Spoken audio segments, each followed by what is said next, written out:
આપ સર્વોને હેતપૂર્વક જય શ્રી સ્વામિનારાયણ। આજની સત્સંગ કથા વાર્તા નિજ મંદિર સાવરકુંડલા। આજની સત્સંગ કથા વાર્તામાં આપણે પવિત્ર ચાતુર્માસ અંતર્ગત શ્રીમદ સત્સંગી જીવનની કથા સાંભળશું। પ્રકરણ 3 અધ્યાય 9। સુવ્રત મુનિ કહે છે કે, હે રાજન, સમગ્ર હરિભક્તો પોતપોતાના નિવાસ સ્થાને ગયા પછી ત્યાગપરાયણ જીવન જીવતા સંતો શ્રી હરિના આદેશથી હર્ષપૂર્વક શ્રી હરિની સમીપ આવીને બેઠા। શ્રી હરિએ તેમને સ્વાગતાદિક પ્રશ્નો પૂછી સંતોષ પમાડ્યો। તેનાથી હર્ષ પામેલા તપસ્વી સંતોએ પણ પત્ર, પુષ્પ, ફળ, વલ્કલ તથા કુમકુમાદિકે કરીને શ્રીહરિનું પૂજન કર્યું।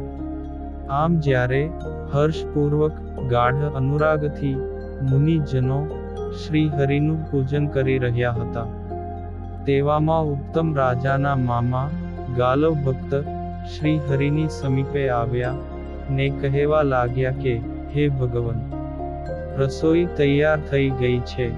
તેમનું વચન સાંભળીને શ્રીહરિએ તે જ ક્ષણે મુનિઓને ભોજન કરવાનો આદેશ કર્યો।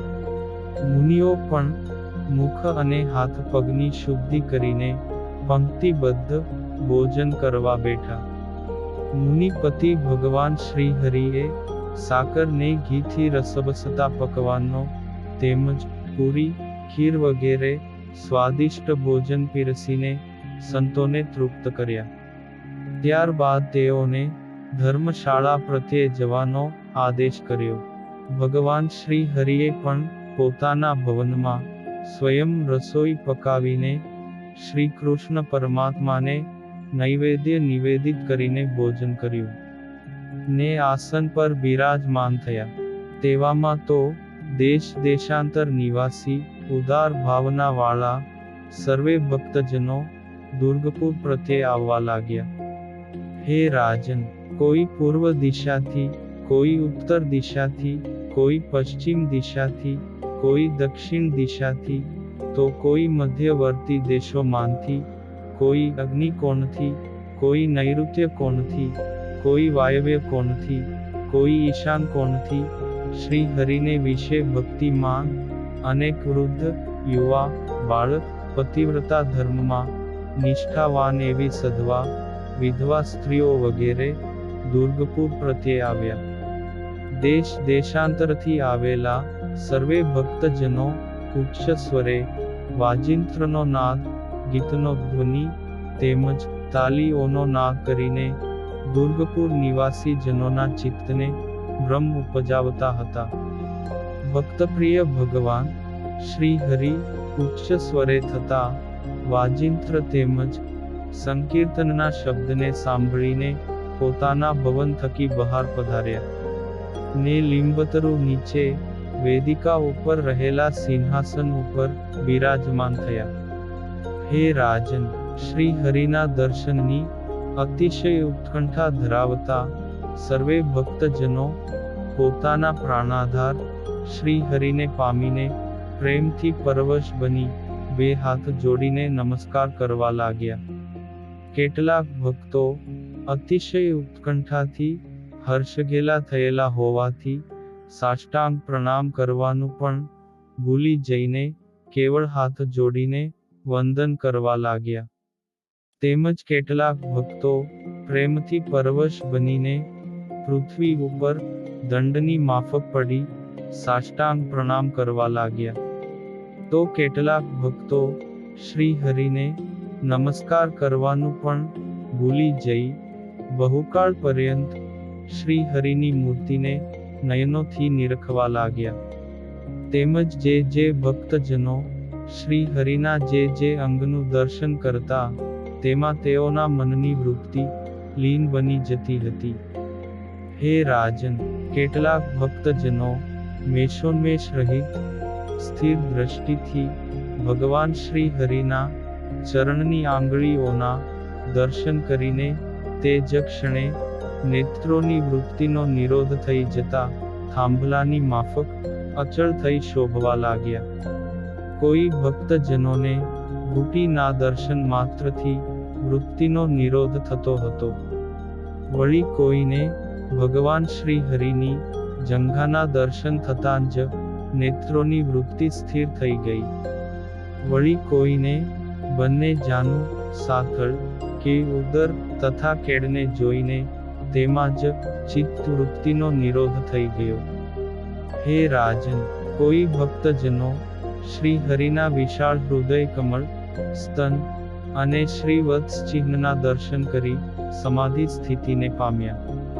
તેમજ કોઈ ભક્તજનો શ્રી હરિની આજાન ભુજાઓ તેમજ હાથની આંગળીઓના દર્શન કરી ત્યાં ને ત્યાં જ તત્કાળ સમાધિ દશાને પામ્યા.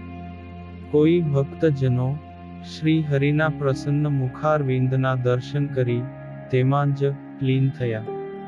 કોઈ ભક્ત જનો શ્રી હરિના આકર્ણ દીર્ઘ ને વિશાળ નેત્ર કમળના દર્શન કરીને તેમાં જ તલ્લીન બન્યા. તેમજ કોઈ ભક્તજનો શ્રી હરિની તલના પુષ્પ સમાન નાસિકા, તો કોઈ બંને ગાલ, તો કોઈ કર્ણ, તો કોઈ વિશાળ ભાલ તથા શ્રી હરિની ભ્રુકુટીના દર્શન કરી પરમ સમાધિ યોગને પામ્યા. કોઈ ભક્તો તો અનેક પ્રકારના પુષ્પોમાંથી બનાવેલા તોરાઓથી સુશોભિત પાઘથી યુક્ત મસ્તકના દર્શન કરીને તેમાં સ્થિર વૃત્તિ થતા સમાધિને પામ્યા. હે રાજન, કરુણાના મહાસિંધુ ભગવાન શ્રી હરિએ પણ તે સમયે પોતાની મૂર્તિની દિવ્યતા, ઐશ્વર્યતા અને સૌંદર્યતાનું ભક્તજનોને દર્શન કરાવ્યું. આ પ્રમાણે ભગવાન શ્રી હરિની અલૌકિક મૂર્તિના જે અંગોના ભક્તજનોએ દર્શન કર્યા, તે અંગમાં તત્કાળ મનની વૃત્તિ લીન થઈ ગઈ. પોતે નિહાળેલા અંગ સિવાય શ્રી હરિના બીજા અંગના દર્શન કરવા માટે અસમર્થ બનેલા તે ભક્તજનો જાણે બિંદમાં આલેખેલા ચિત્રની માફક સ્થિર બની ગયા ન હોય તેમ જણાતા હતા. હે રાજન, આવી રીતે નિર્વિકલ્પ સમાધિને પામેલા કોઈ ભક્તજનો પૃથ્વી પર ઢળી પડ્યા, તો કોઈ સ્થિર ઊભા રહી ગયા, તો કોઈ વળી ધરતી પર બેસી ગયા. આવી રીતે મનુષ્યોના આગમન અવસરે એક મહાન આશ્ચર્ય એ પણ થયું કે બ્રહ્માદિક દેવો વિસ્મય પામીને શ્રી હરિ ઉપર નંદનવનના પુષ્પોની વૃષ્ટિ કરવા લાગ્યા. તે સમયે સમાધિ યોગને પામેલા તે નર નારીઓ પોતાના હૃદયાકાશમાં કોટી કોટી સૂર્યની સમાન ઉજ્જવળ એવું જે અક્ષર બ્રહ્માત્મક તેજપુંજ તેને નિહાળવા લાગ્યા. અને વળી તે અક્ષર બ્રહ્માત્મક તેજની મધ્યમાં તેના કરતા પણ અનવધિકાતિશય સૌમ્ય એવું જે પોતાનું તેજ તેનાથી યુક્ત એવા જે સકલ ઐશ્વર્યથી સંપન્ન શ્રી હરિના દર્શન થયા. ને તેમને ગાઢ આલિંગન કરીને તે ભક્તોએ પરમ સુખ પ્રાપ્ત કર્યું. ત્યારબાદ શ્રી હરિના દિવ્ય સંકલ્પથી બધા ભક્તજનો ફરી ભાનમાં આવ્યા. ને બહાર વેદિકા ઉપર સિંહાસનમાં બેઠેલા એ જ ભગવાન શ્રી હરિના આદરે સહિત દર્શન કરવા લાગ્યા. આવી રીતના શ્રી હરિના દિવ્ય દર્શન થવાથી સર્વે ભક્તજનો અતિશય વિસ્મયથી આનંદ પામ્યા. અને તેમના અંતરમાં હર્ષ ઉભરાવાથી તે જ ક્ષણે માર્ગમાં ચાલવાના પરિશ્રમથી મુક્ત થયા. હે રાજન, તે સત્સંગી જનોની મધ્યે કેટલાક 5 માસ પર્યંત ચાલીને દુર્ગપુર પહોંચ્યા હતા. તો કેટલાક 4 માસ, કેટલાક 3 માસ, કેટલાક 2 માસ, કેટલાક 1 મહિનો ચાલતા ચાલતા દુર્ગપુર પહોંચ્યા હતા. તેમજ શ્રી હરિના દર્શન કરીને પરમ આનંદ પામ્યા.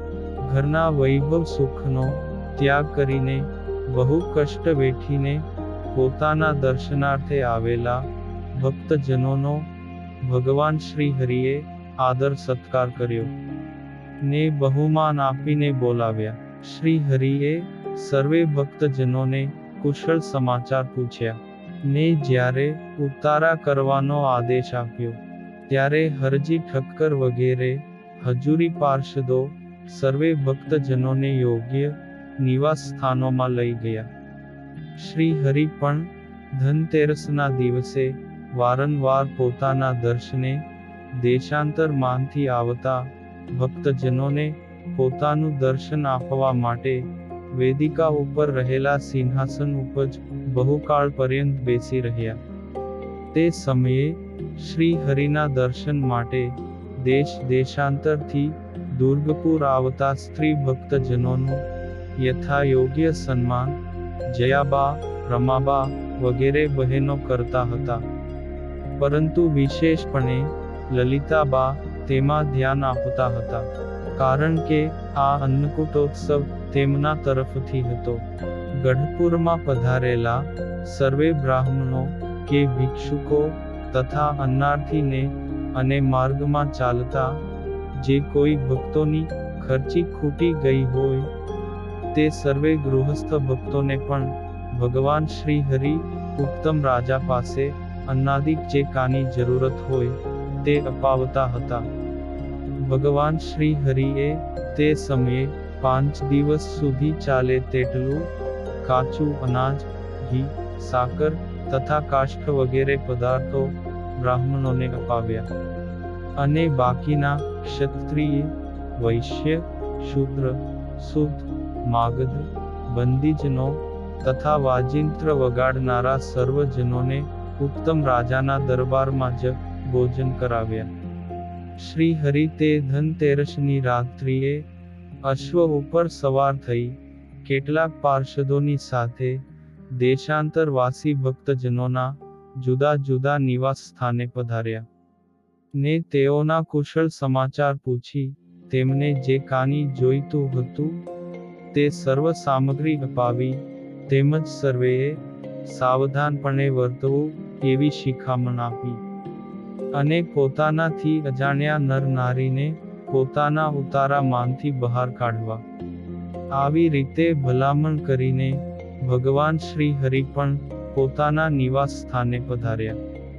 હે રાજન, ત્યાર પછી સમર્થ ભગવાન શ્રી હરિએ દૂર દેશોમાંથી આવેલા અને પોતાના સ્વરૂપમાં મનને સમર્પણ કરનારા સર્વે ભક્તોની મુમુક્ષુતાની સોમલા ખાચર આદિ પાર્ષદો આગળ ખૂબ જ પ્રશંસા કરી.